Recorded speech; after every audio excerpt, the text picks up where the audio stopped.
हाय मी Rupali, welcome back to my channel. तर आजकाल ना दवाखान्यात खूप जास्त फेऱ्या व्हायला लागल्यात. का ते पुढे व्लॉगमध्ये मी सांगतेच. सकाळचं वातावरण बघा, इतकं सुंदर वातावरण होतं.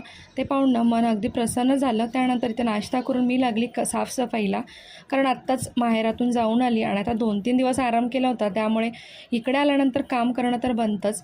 तर आता क्लिनिंग करायला घेतली सगळी घराची. आता इथे मी पूर्ण व्लॉग काही शूट नाही केला, कारण मला लवकर सगळं आवरायचं होतं, कारण जायचं होतं एक ठिकाणी बाहेर. तर जेवण वगैरे आवरून घेतलं. जेवणामध्ये सिंपल असं सगळं बनवलं होतं. पोटभर असं जेवण करून घेतलं होतं, कारण नंतर जेवायलासुद्धा मला लवकर मिळणार नव्हतं. त्यामुळे जेवण करून घेतलं आणि लगेचच तयारी करून मी निघाली बाहेर जायला.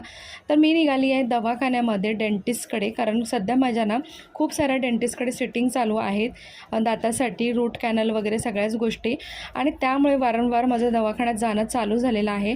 आणि आता हे कधी संपेल काय माहिती. आणि माझ्यासोबत ना प्रज्ञेशसुद्धा आला होता.